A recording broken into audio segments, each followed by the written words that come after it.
నమస్కారం. ఘంటారావానికి స్వాగతం. ముందుగా ప్రధాన అంశాలు. సర్వత్రా వినాయక చవితి సందడి. కిటకిటలాడిన ఆలయాలు, ప్రత్యేక పూజలు, అభిషేకాలు.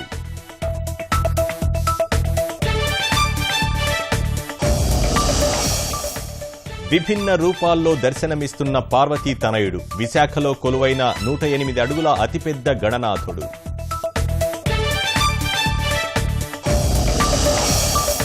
మంగళగిరి ఎయిమ్స్ ప్రతిపాదిత స్థలం పరిశీలించిన కేంద్ర బృందం. నవంబర్ నాటికి డిజైన్లు ఖరారు చేస్తామని వెల్లడి.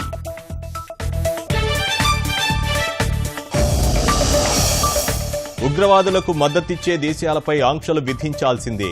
G20 వేదికగా పాక్పై గళమెత్తిన ప్రధాని మోదీ.